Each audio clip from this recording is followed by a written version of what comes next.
अचानक साधुराम की आंख खुल गई। भीतर कमरे में हो रहे खटखट के स्वर को सुनकर वह चौकन्ना हो गया। कमरे में उसे किसी की उपस्थिति का आभास हुआ। कुछ क्षण तक उसके कान भीतर की आहट सुनने का प्रयत्न करते रहे। स्वप्न नहीं, वास्तविकता थी। भीतर कमरे में कोई था। साधुराम धीरे से उठा, साहस कर दबे पांव कमरे की ओर बढ़ा। कमरे की बत्ती का खटका दरवाजे के समीप ही था। किसी प्रकार की आहट किए बिना उसने हाथ आगे बढ़ाकर बत्ती जला दी और तेजी से कमरे में घुसकर दरवाजा बंद कर दिया। कमरे के भीतर खड़ा प्राणी इस स्थिति के लिए तैयार नहीं था। वह चौंक कर मुड़ा। बंद दरवाजे के सहारे घर के स्वामी को खड़ा देखकर हतप्रभ रह गया। कहीं से भाग नहीं सकता था। उसके कठोर हृदय में एकाएक भय समा गया। वह थर-थर कांपने लगा। साधुराम ने ध्यान से उसकी ओर देखा। वह एक 20 वर्षीय दुबला पतला सांवला युवक था। उसने चुस्त वस्त्र पहन रखे थे। पैरों की चप्पलें उसने कमर में ठूस रखी थी। उसके बाएं हाथ में पेंसिल टार्च थी। जेब में चाकू या अन्य कोई हथियार होने की संभावना भी थी। कुछ क्षण साधुराम उसकी ओर यूं ही देखता रहा। फिर मौन भंग करते हुए उसने नम्र स्वर में कहा, चोरी करने आए थे? शांत स्वर का उस पर प्रभाव पड़ा। उसके मन में हो रही हलचल समाप्त हो गई। वह साधुराम की ओर देखने लगा, मुख से मगर कुछ न बोला। क्या चाहिए? साधुराम ने पूछा, मगर वह मूक बना साधुराम की ओर देखता रहा। धन चाहिए? साधुराम ने प्रश्न किया। प्रत्युत्तर में उसकी गर्दन झुक गई, मगर उसके मुख से एक भी शब्द उच्चारित ना हुआ। देखो, मेरे पास धन नहीं। हाँ, यदि कोई और काम की वस्तु दिख रही हो तो बेझिझक उठा लो, मैं कुछ न कहूंगा। मगर वह टस से मस न हुआ। साधुराम ने पुनः कहा, यदि कुछ नहीं चाहिए था तो अंधेरे में किसे टटोल रहे थे? यह सुनकर उसने साधुराम की ओर देखा। साधुराम ने पुनः कहा, रोशनी को? मूर्ख हो जो रोशनी पाने के लिए चोरी करते हो। साधुराम ने उसकी आंखों में झांक कर देखा। वहां भय विद्यमान था। शायद वह मन ही मन यह विचार कर भयग्रस्त हो गया था कि कहीं साधुराम शोर न मचा दे। देखो, मैं तुम्हें कुछ ना कहूंगा, तुम अपनी इच्छा पूरी कर लो। 2 क्षण कमरे में शांति रही। फिर उसी युवक ने अपना मुंह खोला, कहा, यहां कुछ भी नहीं। फिर आए क्यों थे? मुझे क्या पता था। वह कुछ निडर हो चला था, मगर उसकी आंखों में शर्म दृष्टिगत हो रही थी। अज्ञानी हूं, इतना भी नहीं जानते कि अंधेरी कोठरियों में प्रकाश नहीं होता। अज्ञानी ही तो हूं। वह गंभीर था। उसके स्वर से ऐसा ही ज्ञात हुआ, मगर साधुराम को लगा कि उसके शब्दों में व्यंग है। व्यंग साधुराम के अज्ञान के प्रति कि वह इतना भी नहीं जानता कि चोर कौन होता है। तुम जानकर अज्ञानी बने, मैं मूर्ख भी हूं। तुम जानकर मूर्ख बने जो यह कह रहे हो कि वह अज्ञानी है, मूर्ख है। वह वास्तव में वैसा नहीं होता। वह हत्यारा होता है अपने विवेक का। मैं बहुत बुरा हूं, मैं अविवेकी हूं, मगर मुझे अब जाने दो। वह घबरा सा गया था। न जाने क्यों साधुराम से आंखें मिलाने में स्वयं को असमर्थ पा रहा। बेफिक्र रहो, मैं तुम्हें रोकूंगा नहीं। फिर पूछा, तुम यहां अपनी मर्जी से आए थे? हाँ, वह अपनी जगह ही खड़ा रहा। यानी पूर्णतः स्वतंत्र हो? उसने कोई उत्तर नहीं दिया। साधुराम ने पुनः कहा, पूर्ण रूप से स्वतंत्र हो, किसी का दबाव नहीं तुम पर। फिर भी नहीं सोचते कि चोरी चकारी से कुछ नहीं बनने का, इससे तुम्हारा जीवन बर्बाद हो जाएगा बेटा। साधुराम की बात उसने सुनी, सुनकर कुछ सोचा। सोचते सोचते उसके मुख के भाव कुछ कठोर हो गए। तब कठोर स्वर में बोला, कौन नहीं चोरी करता आजकल? कौन मेहनत की कमाई से पेट पाल रहा है आजकल? हाँ, मुझमें और सामाजिक चोरों में इतना ही अंतर है कि मैं दूसरों के घर घुसकर चोरी करता हूँ और सामाजिक चोर अपने घर में आए लोगों की चोरी करते हैं। सभी करते हैं, इसलिए तुम भी करो। यही तो हमारी नैतिक हीनता की प्रतीक विचारधारा है। जानते हो इन सामाजिक चोरों की संख्या कैसे बढ़ी? कैसे? झट से उसने पूछ लिया। एक ने बेईमानी, चोरी, भ्रष्टाचार फैलाकर धन कमाया तो देखने वालों ने सोचा अच्छा साधन है, बुरा नहीं, रातों रात धनी बना जा सकता है, हमें भी अपनाना चाहिए, कोई पाप नहीं। और एक दूसरे की देखा देखी सबने शुरू कर दिया। इसमें दोष किसका? समाज का, उसने उत्तर दिया। मगर हमारा समाज, हमारा समूह ही तो है। हम सब समाज के अंग हैं। हमारा समूह ही समाज कहलाता है। वास्तव में हमारे नैतिक पक्ष का पूर्णतः ह्रास हो चुका है। चोरों को समाप्त करने की युक्ति के लिए सभी सोचते हैं। सोचकर सभी एक दूसरे की ओर देखते हैं, एक दूसरे को दोषी ठहराते हैं। स्वयं को कोई भी दोषी नहीं कहता। कोई भी स्वयं नहीं सोचता कि चोरी करना पाप है, स्वयं को धोखा देना है। उपदेश लेने देने से कुछ नहीं होगा। यह प्रत्येक का कर्तव्य है कि स्वयं सोचे, समझे और करे। एक के सोचने समझने से क्या होगा? उसने पूछा। अरे, एक से मेरा तात्पर्य है स्वयं सभी अपने लिए सोचो। दूसरों के दोष क्यों निकालते? अपनी कमियों को देखो, उनका सुधार करो, तब किसी दूसरे को समझाओ, उसे भी स्वयं समझने का अवसर दो। सभी सुधर जाएंगे, संपूर्ण समाज सुधर जाएगा। परंतु यह प्रक्रिया तभी लागू होगी जब हम अपने विवेक से काम लेंगे। फिर साधुराम ने उससे पूछा, तुम नकल क्यों करते हो? फिर क्या करूं बाबा? केवल अक्ल से काम लेने पर पेट भर खाना भी नसीब नहीं होता। पर ये हाथ पैर किस लिए है? हाथ निरंतर कर्म करने के लिए और पैर निरंतर गतिशील रहने के लिए। मगर ना कोई काम है, ना कोई राह। हाथ पर हाथ रखकर बैठने से अच्छा तो यही काम है। मजदूरी क्यों नहीं करते? बाबा, मजदूरी कर क्या मिलेगा? अधिक से अधिक 5 रुपए। इस महंगाई के समय में 5 रुपयों से क्या होता है? एक व्यक्ति 2 जून पेट भर भोजन नहीं कर सकता। 2.5 रुपए किलो आटा है, वह भी नहीं मिलता। मजदूरी करूंगा, सदा मजदूर बना रहूंगा। दुनिया के सभी आनंदों से कटकर मुझे जीना नहीं सुहाता।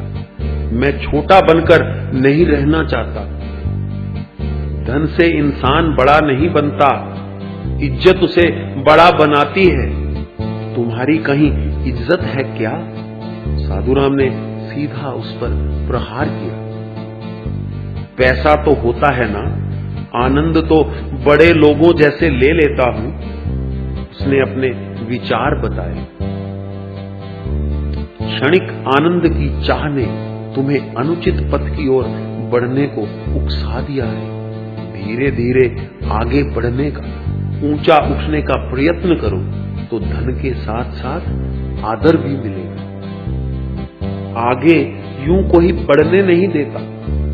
मजदूर सदा मजदूर ही बना रहता है। 10 बरस की उम्र से काम करना आरंभ करता है और जीवन पर्यंत वही काम करता रहता है। दिन भर पत्थर तोड़ता है, फावड़ा चलाकर नींवें खोदता रहता है। इतने लंबे जीवन में ना उसकी वास्तविक मजदूरी बढ़ पाती है, ना ही उसे कोई ऊंचा काम मिल पाता है। उसके मन का आक्रोश फूट पड़ा। स्वयं प्रयत्न किया जाए तो ऊंचा उठा जा सकता है।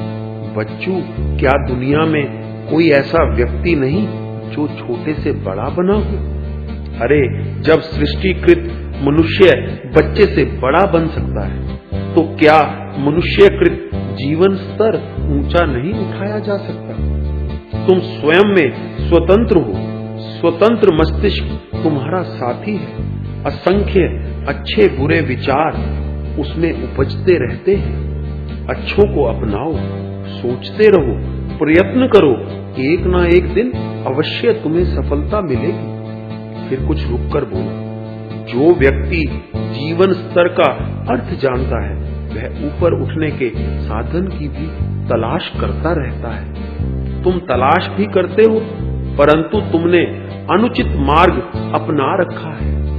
बेटा, जो मजदूर जीवन पर्यंत मजदूरी करता रहता है, जो ऊपर नहीं उठ पाता, उसका एक कारण यह भी तो है कि उसने कभी जीवन स्तर के विषय में विचारा ही नहीं। वह स्वयं को मजदूर पाकर ही प्रसन्न रहता है। जो कुछ उसे मिलता है, उसे भाग्य का दिया समझता है। जहां मजदूर जागृत हो जाता है, जहां का मजदूर विवेकशील हो जाता है, वहां गरीबी नहीं रहती, वास्तविक मजदूरी बढ़ जाती है, जीवन स्तर ऊंचा उठ जाता है। सभी अपने उपलब्ध साधनों की सहायता से अधिकतम संतुष्टि पाने लगते हैं। हमारे देश के मजदूर अभी सोए पड़े हैं। तुम तो जाग उठो और प्रयत्न करो। साधुराम ने उसे समझाने का प्रयत्न किया, मगर बाबा, साधनों के बिना क्या हो सकता है? सभी साधनों पर बड़े लोगों ने अधिकार जमा रखा है। यह कोई नहीं सोचता कि बच्चे के बड़े होते ही, मजदूर के जागृत होते ही उसे कोई साधन थमा दिया जाए, ताकि वह उसका प्रयोग अपने कल्याण के लिए कर सके। उसका भय समाप्त हो चुका था। आत्मीयता की झलक पाकर मैंने पहले भी कहा कि सबसे बड़े साधन हाथ, पैर और मस्तिष्क हैं। उनकी सहायता से तुम ऊंचे उठ सकते हो। फिर कुछ रुककर साधुराम ने पूछा, तुम कितना पढ़े हो? तुम्हारी बातों से लगता है पढ़े लिखे हो। क्या मेरी धारणा ठीक है? हाँ, 10वीं तक पढ़ा। छोड़ क्यों दिया? बस यूं ही। रहते कहाँ हो? दास बस्ती में। माँ बाप हैं? हाँ। बाप क्या करता है? फेरी लगाता है। घर में कितने प्राणी हैं? 8। माँ, बाप, मैं, मुझसे छोटी 4 बहनें और सबसे छोटा 2 वर्ष का भाई। कमाता सिर्फ बाप ही है? नहीं, माँ भी मजदूरी करती है और मैं भी कभी कभी कुछ दे दिया करता हूं। चोरी करके? यह सुनकर वह चुप रहा। यह कमाई हुई? साधुराम ने पुनः पूछा। चोरी तभी करता हूं जब कोई दूसरा काम नहीं होता। अक्सर शराब बेचता हूं। शांत भाव से उसने कहा। गैर कानूनी? शराब खरीदता कौन है? झुग्गी झोपड़ी वाले। झुग्गी झोपड़ी वाले? और फिर भी कहते हो छोटा आदमी ऊंचा नहीं उठता। पागल, सभी बड़े बन सकते हैं, किसी के हाथ पांव बंधे नहीं।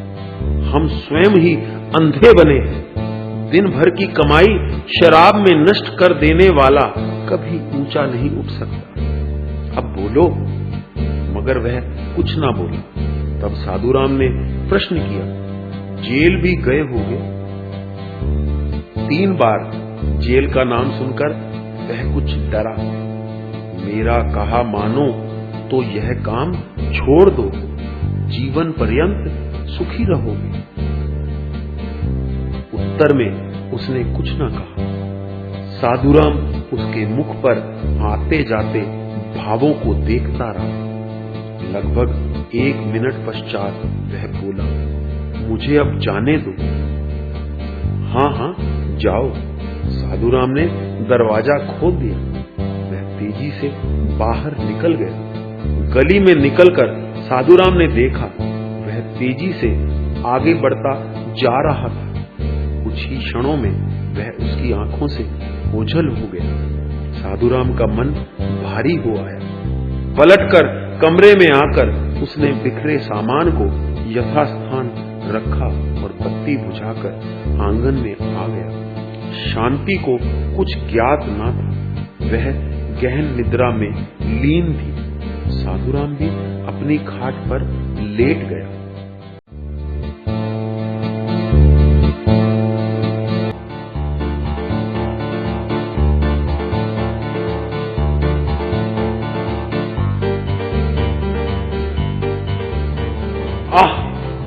अंधेरे में उसे ठोकर लगी और लड़खड़ाकर गिर पड़ा।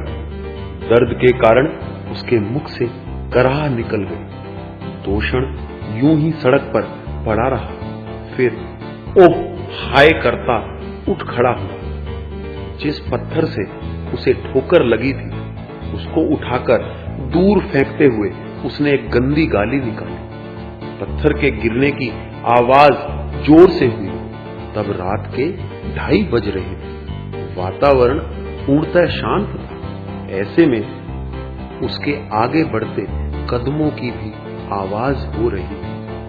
वह लड़खड़ाता हुआ आगे बढ़ने लगा। दर्द के कारण वह कुछ भी सोच ना पा रहा था।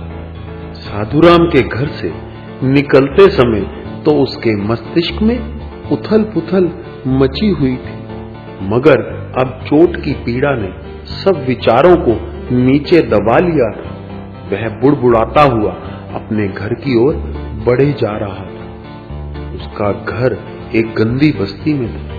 एक छोटी सी झोपड़ी में 8 सदस्यों का परिवार रहता था। गर्मी के दिनों में वे लोग खुले आकाश के नीचे सोते थे और सर्दी के दिनों में झोपड़ी के अंदर एक दूसरे से चिपटकर एक दूसरे के तन की गर्मी, एक दूसरे की गर्म सांसें उनके लिए गर्म कपड़ों का काम करती थी।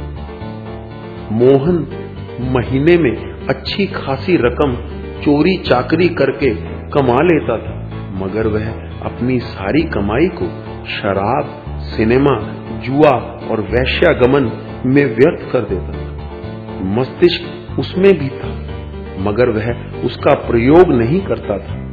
वह विचारशील नहीं था। उसमें विवेक की कमी थी। यदि वह विचारशील होता तो आज वह चोरी करने के लिए किसी के घर में ना घुसता या 3 बार जेल ना गया होता। यदि वह विचारशील होता तो आज मेहनत मजदूरी करके अपना पेट पाल रहा होता। आकाश कुसुम तोड़ने का स्वप्न ना लिया करता। अपने सामर्थ्य अनुसार अपने परिवार की सहायता किया करता। यदि वह विवेकशील होता तो इस चोरी बुरे धंधे की कमाई का प्रयोग भी व्यर्थनीय कार्यों में न किया करता। इसी से अपने परिवार की सहायता किया करता। इन धंधों में रत रहकर वह अपने परिवार की सहायता करने से सदा हिचकिचाता था। कभी महीने 2 महीने में एक बार उसकी मां लड़ झगड़ कर उसकी जेब से 150 रुपए झटक लिया करती थी। इसके पहनावे को देखकर कोई नहीं कह सकता था कि यह एक फेरी लगाने वाले का लड़का है। घर में अन्य सभी प्राणियों के कपड़े फटे पुराने थे। मां एकमात्र फटी धोती से 1 वर्ष बिता चुकी थी और अभी नई धोती लेने का सामर्थ्य उसमें ना था। बहनें फटे फ्रॉक या सलवार कमीज पहनकर अपने उभरते यौवन को छिपाने का प्रयत्न करती थी। सबसे छोटा भाई तो अक्सर नंगा रहता था। बस्ती की झुग्गियों को अंधेरे ने जकड़ रखा था। बाहर की मुख्य सड़क पर विद्युत का प्रकाश था, मगर बस्ती में कहीं भी प्रकाश का चिन्ह न था। मोहन को इस अंधेरे में चलने का अभ्यास था। जिस प्रकार वह बेखबर लड़खड़ाता चला आ रहा था, उसी प्रकार अंधेरी गली में लड़खड़ाता हुआ आगे बढ़ने लगा। कुछ ही क्षणोपरांत वह अपनी झुग्गी तक आ पहुंचा। झुग्गी का दरवाजा उड़का हुआ था, धीमा सा झटका देने से खुल गया। भीतर पूर्णतः शांति थी, वहां अंधेरा था। मोहन जगह टटोल टटोल कर रेंगता सा कुछ आगे सरका। तभी उसका हाथ किसी के शरीर से टकराया। स्पर्श पाकर सोया प्राणी झट से जग गया। तीव्रता से बोला, कौन है? किसी पुरुष का स्वर था। मोहन पहचान गया, वह उसका बाप था। मैं हूं, उसने कहा। आमरा, यह कहकर उसका बाप कुछ पीछे सरक गया। मोहन वहीं लेट गया। कुछ क्षणों पश्चात उसकी आंख लग गई थी। सुबह 6 बजे ही उसे उठ जाना पड़ा। बस्ती भर में जाग हो गई थी। आस पड़ोस के शोर के कारण वह सोया ना रह सका। आंखें मिचियाते हुए उसने इधर उधर देखा। इस समय झुग्गी में उसके सिवाय कोई नहीं था। समझ गया सभी नित्य कर्म के लिए गए होंगे। उठ बैठा, मगर उसकी आंखों में अभी नींद थी। दोबारा लेट गया। तभी उसकी माँ और बहन आ गई। माँ की गोद में उसका छोटा भाई था।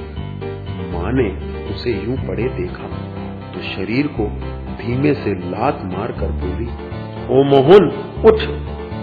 क्या है? जरा सी आंख खोलकर उसने तीखे स्वर में कहा। सोने क्यों नहीं देती? अरे उठ भी, सुबह हो गई है और तू सोया रहेगा। चल उठ, सोने दे मुझे। माँ ने तब अपनी लड़की की ओर देखा। पड़ा रहने दे कमीने को। मोहन के कानों में बहन के मुख से निकलती गाली पड़ी। आलस्य को दूर फेंक चिल्लाता हुआ उठ खड़ा हुआ और अपनी बहन को एक थप्पड़ मारते हुए बोला, क्या बोला हरामजादी, मुझे कमीना कहती है? वह रोने लगी। माँ ने मोहन को एक गंदी गाली निकाल दी। मोहन उसे कुछ कहने ही जा रहा था कि उसका बाप आ गया। वह चुप हो गया। क्या हुआ? घर में हो रहा शोर उसने बाहर से ही सुन लिया था। ये जंगली हमें मार देगा। सुबह हुई कि लड़ने लगा, हरामी कहेगा। उसकी माँ ने चीखते हुए अपने पति से शिकायत की। तब उसके बाप ने कहा, क्यों बे, तूने क्या उधम मचा रखा है?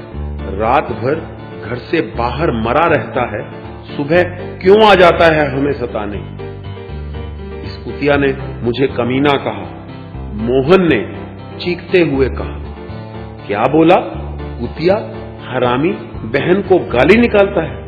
यह कहने के साथ ही उसका बाप उसे मारने के लिए उस पर झपटा। उसकी गर्दन दबाने लगा।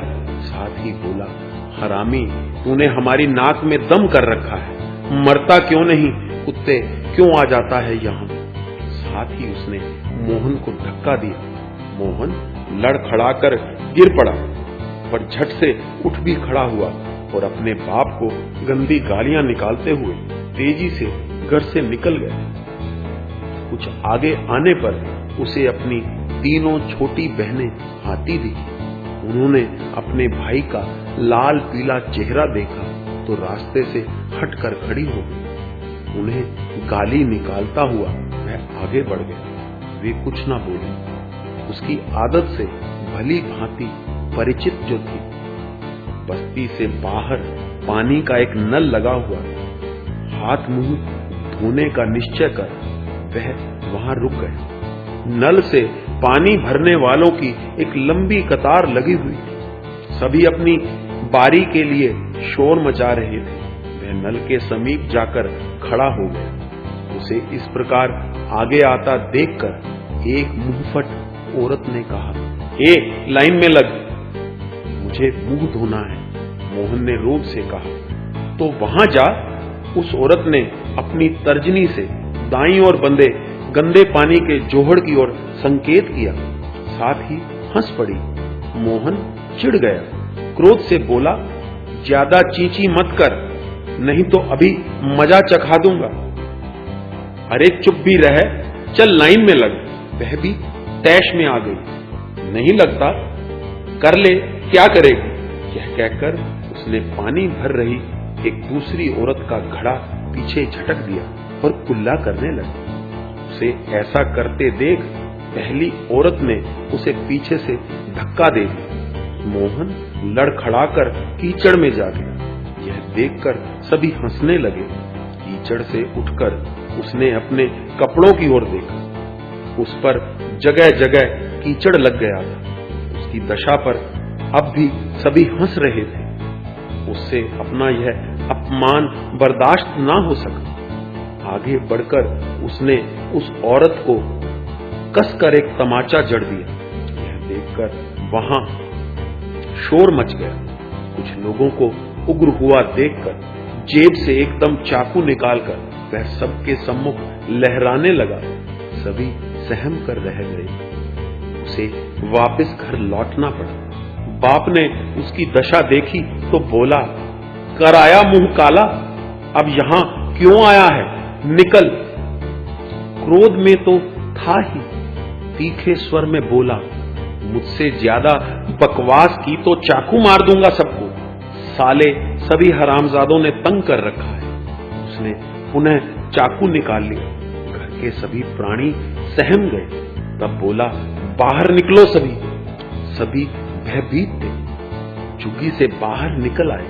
तब उसने कीचड़ से लथपथ कपड़े उतारे और वहीं पड़े पानी भरे घड़े से अपना शरीर साफ कर दूसरा कपड़ों का जोड़ा पहन लिया। फिर झुग्गी से बाहर निकल आया। घर के सदस्यों पर दृष्टि डालते हुए आगे बढ़ा तो उसके बाप ने धरती पर थूकते हुए कहा, कुत्ता कोड़ी बनेगा। बस्ती से निकलकर वह सड़क पर आ गया। कुछ आगे चलकर सड़क के किनारे पर बनी चाय की दुकान में जाकर बैठ गया। दुकान पर इस समय कोई ग्राहक नहीं था। चाय वाला उसे देखकर मुस्कुराया और बोला, और मोहन भाई, तेरा धंधा कैसा चल रहा है। सब कुछ चौपट, साले 1 महीने से हाथ पर हाथ धरे बैठा हूं। अंत में उसने एक भद्दी गाली निकाल दी, तू और खाली, अबे मुझे चलाता है, तेरी कसम। तभी दुकान पर 2 ग्राहक आ गए। उन्हें देखकर उसने कहा, अच्छा, एक स्पेशल चाय 2 बंद जल्दी। चाय पीकर मोहन उठ खड़ा हुआ। सोचने लगा कहां जाए। मंगू का ध्यान आया, मगर मन नहीं माना उसके अड्डे पर जाने को। पिछले 1 माह से मंगू ने उसे कोई काम नहीं सौंपा था। नित्य उसके पास जा जाकर वह तंग आ चुका था। मंगू हर बार उसे यही कहा करता, अभी कुछ दिनों के लिए सब धंधे बंद हैं। पुलिस साली मीसा के नाम पर अपने सारे सेठों को बंद कर चुकी है। हर बार मोहन मन मसोस कर लौट आता था। कुछ क्षण यूं ही उधेड़ बुन में पड़ा रहा, फिर उसके पग मंगू के अड्डे की ओर ही बढ़ चले। मंगू अभी बिस्तर पर लेटा हुआ था। मोहन ने उसे पुकारा। मंगू ने आंखें खोलकर उसकी ओर देखा। राम राम उस्ताद, मोहन ने हांक लगाई। आ बेटा, चला आया आंख खुलते ही, बैठ। यह कहने के साथ ही मंगू ने भरपूर अंगड़ाई ली और उठ बैठा। वह उसकी खाट के पायताने पर बैठ गया। कुछ देर दोनों चुप रहे। फिर मोहन ने मौन भंग करते हुए मुस्कुराकर कहा, उस्ताद, जंग लगता जा रहा है, रोज तेल मालिश किया कर। कहने के साथ ही मंगू हंस पड़ा। तेल दे ना। मोहन ने अर्थपूर्ण ढंग से उसकी ओर देखते हुए कहा, साथ ही मुस्कुरा पड़ा।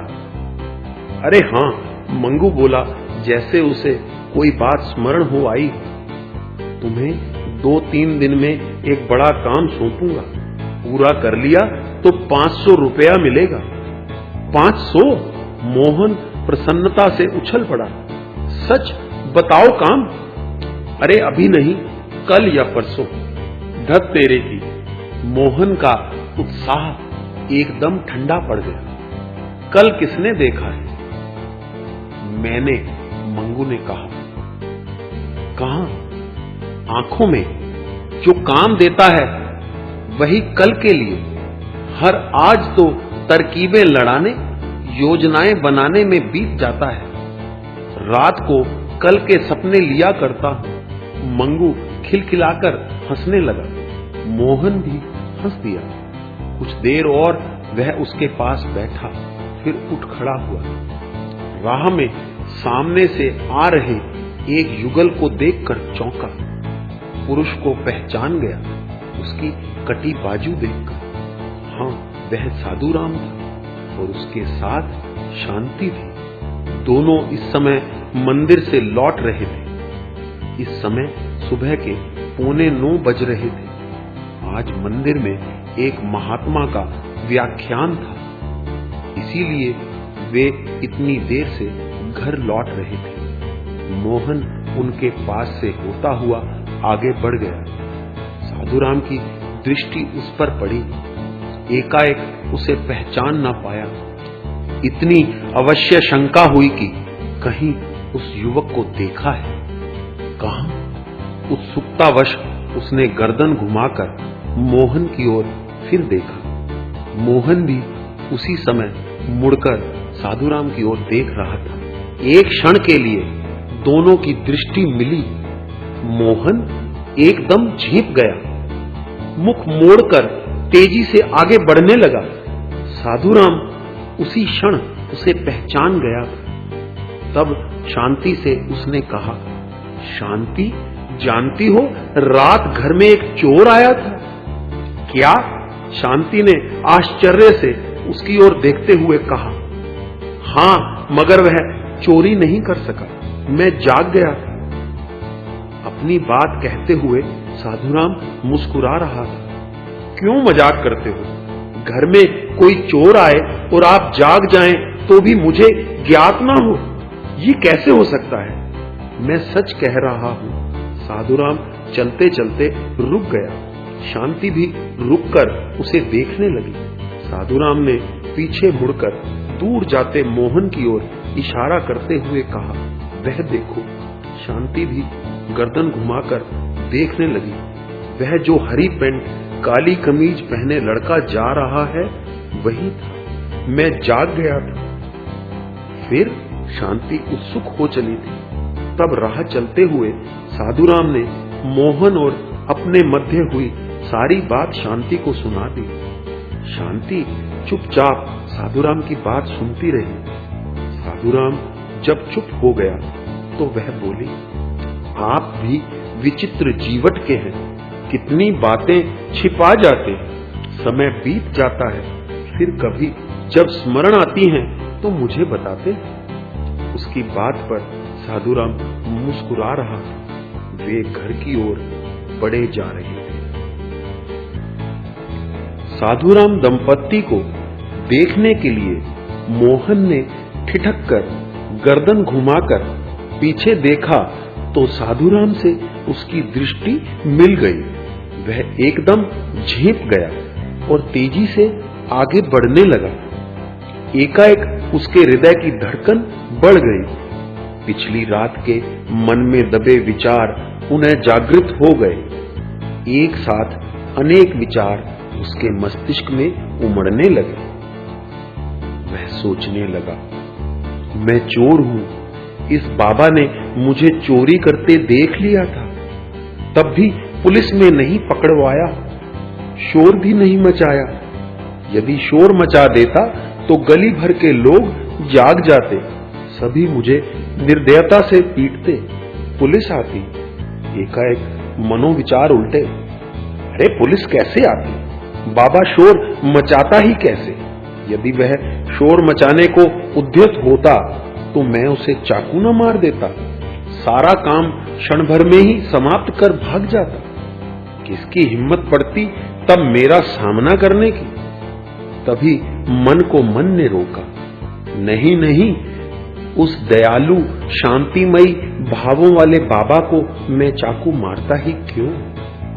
उसने शोर मचाना ही नहीं था, उसके मुख पर शांति थी, उसका स्वभाव कितना अच्छा था। निरंतर निडर भावों से एक पिता की भांति मुझे समझाता रहा।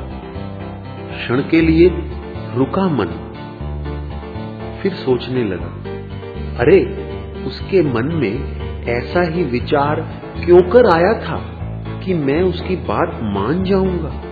हाँ, उसकी बात मानकर मुझे भूखा मरना है क्या? पुनः रुका, विचार बदले, मगर मैं अब क्या करता हूं? पुलिस का भय बना रहता है। एक ही क्षण में बातों में फिर निडरता आ गई। अरे भय रहता है तो क्या हुआ, एक साथ 100-200 रुपए भी तो मिल जाते हैं। एक हफ्ता कितने आनंद से व्यतीत कर लेता हूँ, जी भरकर शराब पीता हूँ, अड्डे में बैठकर खूब जुआ खेलता हूँ और मेरी रातें कितनी आनंद से बीतती हैं। हाँ, उस छन्नों के बदन का रस पीने को मिल जाता है। क्या बुरा है, 10 ही तो लेती है एक रात की। इतना ही सोचकर उसने अपने होठों पर जीभ फेरी। हाय, अब तो उसे छुए 15 दिन हो चले। उसी क्षण उसकी विचारधारा ने पुनः पलटा खाया। गोली मारो सब, बाबा को देखो, वह भी तो कुछ करता है। हाँ, कुछ करता ही तो है, भक्त भी है भगवान का। अब मंदिर से ही लौट रहा था। हाँ, उसके साथ जो बुढ़िया है, उसके हाथ में पूजा की टोकरी ही तो थी। मुझसे भिन्न जीवन यापन करने वाले लोग भी तो हैं। हाँ, ये बाबा ही। इसके पास बंगला नहीं, मोटर नहीं, 2 कुर्सियां टूटी फूटी, 4 बर्तन और 3 बक्से, और बक्सों में कुछ कपड़े, कुछ कबाड़ और कुछ भी तो नहीं। कोई नहीं होगा उसका, बस ये दोनों ही होंगे। उसे अपना मस्तिष्क घूमता प्रतीत हुआ। तब एक चाय की दुकान में प्रविष्ट हो गया।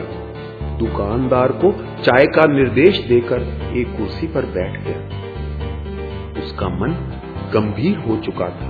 वह सोच रहा था, क्यों ना ऐसा कोई काम करना शुरू करूं जिसमें किसी प्रकार का भय ना हो और शांति से 2 जून खाना मिल जाए। मगर मेरे लिए ऐसा करना सरल नहीं।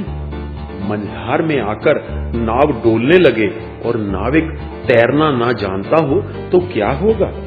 धंधा करना छोड़ दूं, चोरी करना छोड़ दूं, इसका तात्पर्य यह कि भूखा मरूं, और भूखा मरना मेरे बस का नहीं।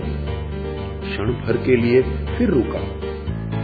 हाँ, जुआ खेलना मेरा शौक, शराब पीना मेरी आदत, औरत से सहवास करना मेरी तीव्र उत्कंठा, सभी मेरी आवश्यकताएं। मजदूरी कर कैसे इनको पूरा कर पाऊंगा, ये भला कैसे हो सकता है? क्षण भर में ही विचारों ने फिर पलटा खाया। मगर हो क्यों नहीं सकता है? कितने सारे लोग इस दुनिया में हैं जो इनके बिना जीते हैं। हाँ, जैसे मेरा बाप, इनके बिना मौत तो नहीं आ सकती, मैं तब भी जीवित रह सकता हूं। मन में तब एक शंका उमड़ी, मगर एकाएक इतना परिवर्तन क्या संभव है? तभी एक नया विचार उमड़ा। अरे ऐसा क्यों ना करूं, कभी मजदूरी, कभी धंधा। नहीं, ऐसे तो कुछ भी ना कर पाऊंगा। तभी चाय आ गई। चुस्कियां भरते चाय पीने लगा। मन अभी सोच रहा था, कितने दिनों से खाली हूं। उस्ताद से 200 रुपए उधार ले चुका हूं, 300 उस दिन एक के घर से चोरी किए थे। एक ही महीने में 500 रुपए खर्च कर चुका। 500 इतने तो मजदूरी करके कभी नहीं कमा सकता। मन में जागृत विचारधारा ने पुनः उस पर प्रभाव डाला। मगर मैं तंग आ चुका हूं इस धंधे से, ऐसे लोगों से। उस्ताद भी मतलबी है, घर वाले भी हर समय मुझसे लड़ते रहते हैं। घर जाने को मन नहीं करता। हर कोई स्वार्थी है, समय पर कोई काम नहीं आता। उस्ताद ही है ना, जेल गया था तो रिश्तेदार बनकर पहुंच गया। बोला था खबरदार कोई ऐसी वैसी बात की तो पलक झपकते ही गोली मार दी जाएगी। अरे साला 1000 कमाता है और मुझे 20 देता है। फिर घर को देखो ना, वहां तो मेरे जाते ही प्रलय आ जाती है। मगर इसके लिए, इन सब परिस्थितियों के लिए दोषी कौन है?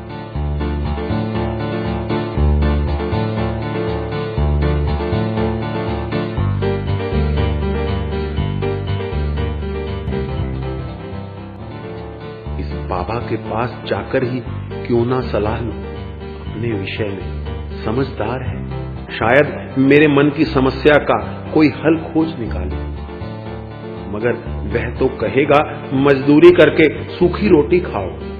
अरे हाँ, ऐसा भी तो हो सकता है कि कुछ दिनों के लिए मैं सब कुछ छोड़ दूं, सिर्फ मजदूरी करूं, पैसे जोड़कर अपना काम शुरू कर दूं। अपना काम होगा तो आराम मिलेगा, तब शराब भी पी सकूंगा और छन्नों के साथ। अरे अपना काम होगा तो शादी ही कर लूंगा किसी से, फिर तो मुफ्त में। इतना ही विचार कर उसके मन में गुदगुदी उत्पन्न हुई। उसने आगे विचारा, मगर इतना नियंत्रण ना कर सकूंगा स्वयं पर। पलक झपकते तो कुछ भी नहीं हो सकता, बरसों लगेंगे। और बरसों तक? अगले ही क्षण उसने निश्चय ले लिया, अरे करके देखता हूं, शायद सुधर जाऊं। मगर घर का वातावरण, हाँ मुझे अपना निवास बदलना होगा। हाँ मगर कहां? हाँ ठीक है, बाबा के पास ही जाता हूं। उसे अपनी योजना बताऊंगा और कहूंगा रात सोने की जगह दे दे। हाँ वह भला है, अवश्य मान जाएगा। चलता हूं उसके पास। प्याले में पड़ी शेष चाय के उसने 2 ही घूंट भरे और दुकान को 30 पैसे देकर उसने एक ही कदम आगे बढ़ाया कि झिझक उठा। मगर फिर मन को नियंत्रित कर चल पड़ा। उसे अभी तक साधुराम के घर की राह स्मरण थी। तीव्र गति से चलकर वह 10 ही मिनट में साधुराम के घर की गली तक आ पहुंचा। 2 क्षण गली के किनारे ठिठका, फिर धीरे धीरे कुछ डरते हुए आगे बढ़ने लगा। उसका घर पहचान कर उसने द्वार खटखटाया। कुछ ही क्षणों पश्चात शांति ने द्वार खोला। उसे देखकर बोली, क्या बात है? बाबा हैं? मोहन को पूछते हुए झिझक हुई। कौन बाबा? जो यहां रहते हैं। वह तो अभी अभी दुकान चले गए। क्या काम है? यूं ही उनसे मिलना था। फिर कुछ रुककर उसने पूछा, दुकान कहां है? बड़े चौक में, शांति ने उत्तर दिया। मैं उनसे वहीं मिल लूंगा। इतना कहकर मोहन लौटकर चल दिया। मध्यम गति से चलता हुआ वह बड़े चौक आ पहुंचा। बड़े चौक में करीब 30 दुकानें थी। प्रत्येक दुकान को देखते हुए वह आगे बढ़ने लगा। कुछ ही देर में एक दुकान की गद्दी पर बैठा साधुराम दिखाई दिया। उसके आगे बढ़ते पग रुक गए। उत्सुक आंखें स्थिर हो गई। साधुराम सामने था। उसने मोहन को नहीं देखा।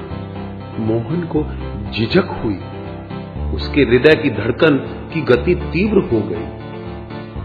बड़ी कठिनाई से स्वयं पर नियंत्रण कर वह दुकान में प्रविष्ट हो गया। साधुराम की दृष्टि उस पर पड़ी, झट से उसे पहचान गया। तुम वही हो ना? उसके चेहरे पर दृष्टि जमाकर उसने पूछा। जी हां। कहो। साधुराम की आंखों में उसके आने का प्रयोजन जानने की उत्सुकता थी। जी मैं आपके पास आया हूं। मेरे पास? साधुराम को आश्चर्य हुआ। क्यों? मोहन को अपने मनोभाव प्रकट करने में कठिनाई हुई। उसने कुछ कहने के लिए मुंह खोला कि घबरा सा गया, हकलाने लगा। जी मैं साधुराम ने उसकी दशा देखी तो बोला, हाँ कहो, घबराओ नहीं, बैठ जाओ। मोहन बैठ गया। तब साधुराम ने पुनः पूछा, हाँ अब बोलो, क्या चाहते हो? मोहन ने क्षण भर कुछ सोचा, फिर अपने स्वर में साहस का मिश्रण कर उससे बोला, बाबा मैं मजदूरी करना चाहता हूं। साधुराम ने उसके शब्द सुने, चौंका। एकाएक उसे उसके शब्दों पर विश्वास न आया। उन्हीं भावों से युक्त स्वर में उसने पूछा, एकाएक कैसे सोच लिया? प्रश्न सुनकर मोहन विचारामग्न हो गए। उसे साधुराम के प्रश्न का उत्तर देना था। वह अपने मस्तिष्क क्षेत्र में शब्द तलाश करने लगा। जैसे तैसे कर उसने उत्तर दिया, वास्तव में मैं रात के बाद अपने काम के विषय में ही सोचता रहा। आज बहुत सोचा विचारा। अब मैं अपने कार्य क्षेत्र से वास्तव में छुटकारा पाना चाहता हूं। जिन आकर्षणों की डोर में बंधकर मैंने वह धंधा अपनाया था, अब उन सब से संबंध तोड़ लूंगा और मेहनत मजदूरी करके जीवन यापन करूंगा। तुम ऐसा कर सकोगे या केवल भावनाओं में बहकर कह रहे हो? साधुराम को अभी भी उसके शब्दों पर विश्वास न आ पा रहा था। मैं भरसक प्रयत्न करूंगा। साधुराम दुविधा में फंस गया। सोचने लगा, क्यों ना इसे अपने पास रख लूं, मेरी कुछ सहायता भी कर दिया करेगा। इन बूढ़ी हड्डियों में शक्ति शेष नहीं। हमें किसी के कंधे की आवश्यकता है। तभी उसके विचारों ने पलटा खाया। इतने बुरे काम करता है, एकाएक विचार कर बैठा अच्छा बनने का। आशा नहीं की जा सकती कि अपने संकल्प के प्रति दृढ़ रह सके। इसका मन अति चंचल है।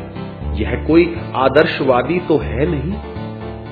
यह ठीक है कि मुझे सहारे की आवश्यकता है, परंतु यह भी ठीक है कि हमें ऐसे सहारे की आवश्यकता है जो हमारे बुढ़ापे का ख्याल कर सके।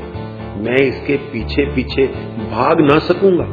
कल कहीं शराब पीकर उधम मचाने लगा तो नहीं, इतनी जल्दी ठीक नहीं। सोचना होगा। शांति से पूछूंगा। तब उससे बोला, देखो आज मुझे सोचने दो। तुम कल आना। हो सकता है मैं कल तुम्हारी कुछ सहायता करूं। शायद अपने पास ही रख लूं। मुझे आशा थी तभी मैं आया। हाँ, तुम कल अवश्य आना। जी। मोहन लौटने को हुआ। तभी साधुराम ने पूछा, अपना नाम तो बताया नहीं? जी मोहन। मोहन ने एक क्षण और साधुराम की ओर देखा, फिर वहां से चल दिया। दिन भर इधर उधर डोलता रहा। रात होते ही अपनी बस्ती लौट आया।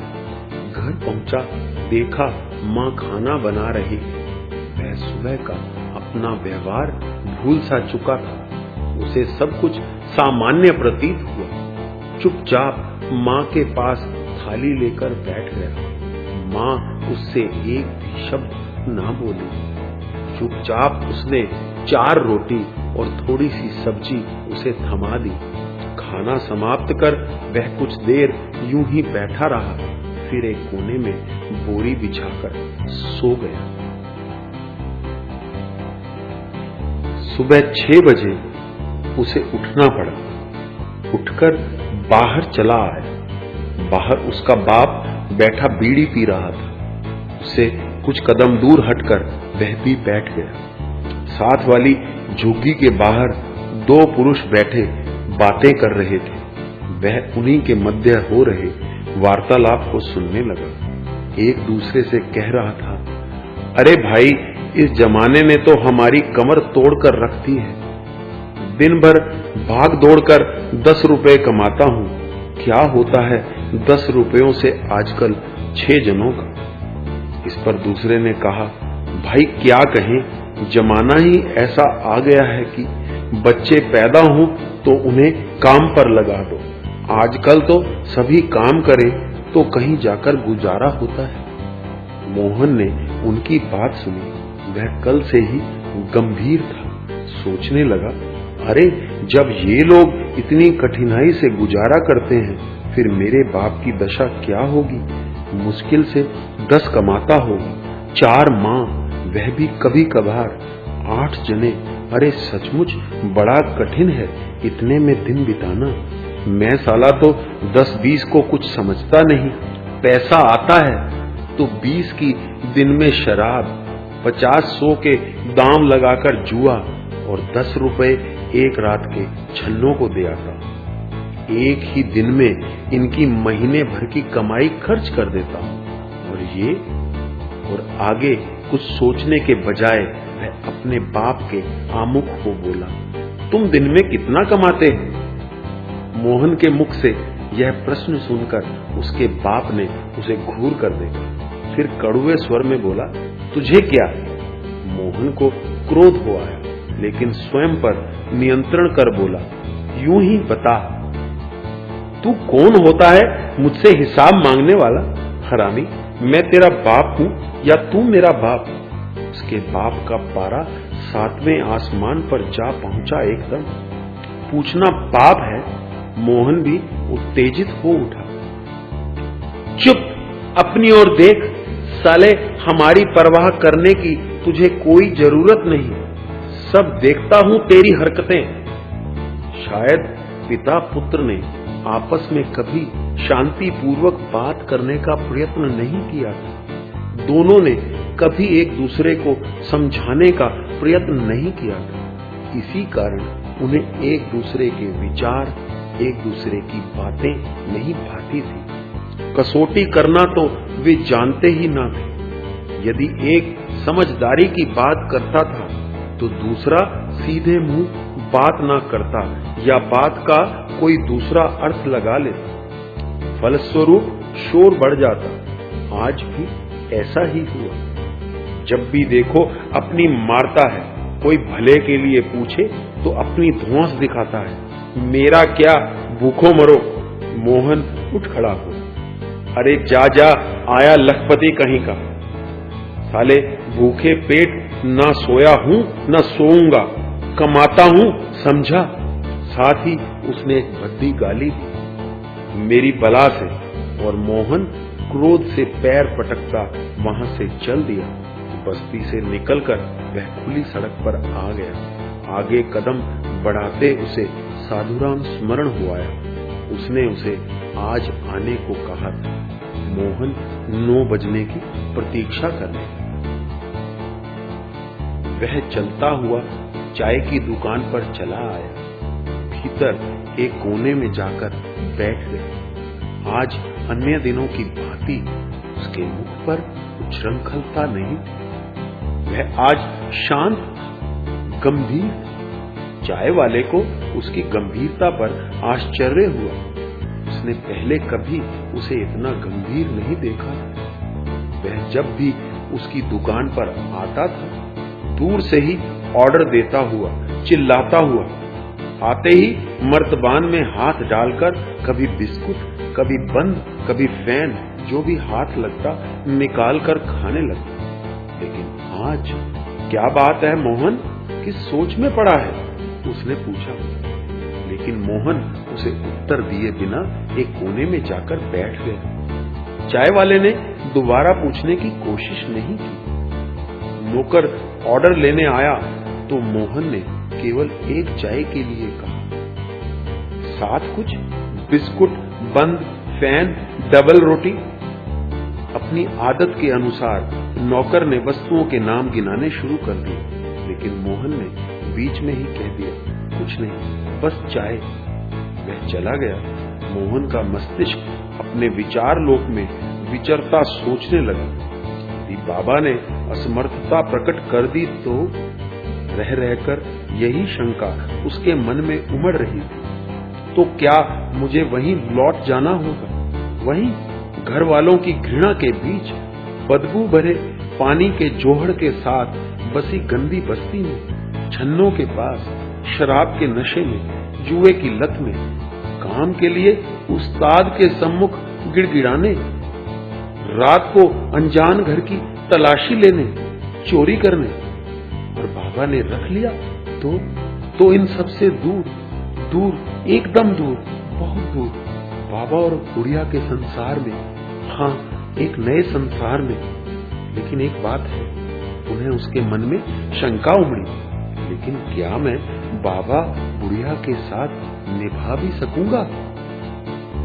उसका मन कहने लगा, देख, जो दुर्व्यवहार तू अपने घर के लोगों से करता है, वह यदि वहीं भी करता रहा तो उनकी जिंदगी नरक समान हो जाएगी। उनके विश्वास का अनुचित फायदा ना उठाना।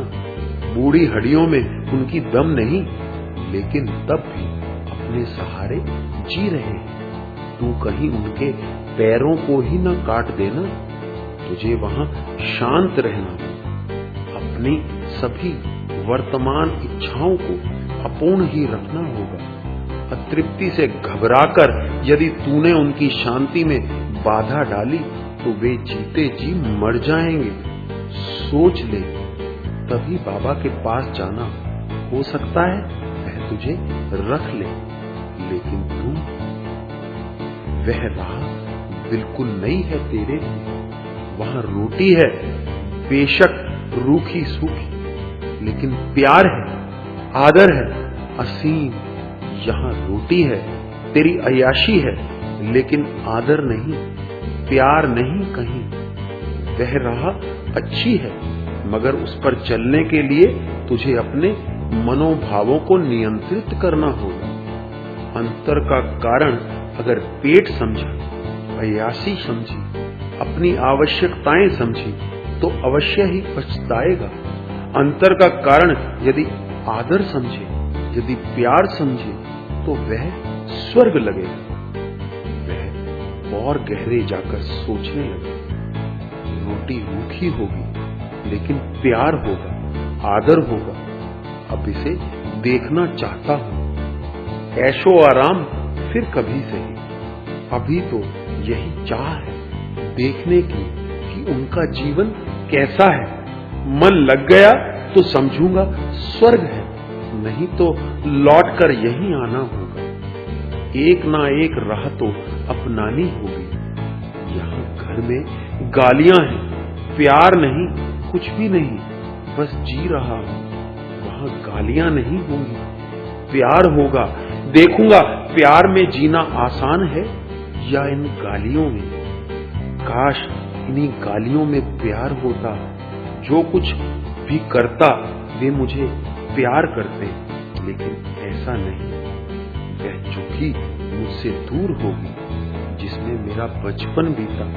मेरी माँ, मेरा बाप, मेरा भाई, मेरी बहनें मुझसे दूर होंगी।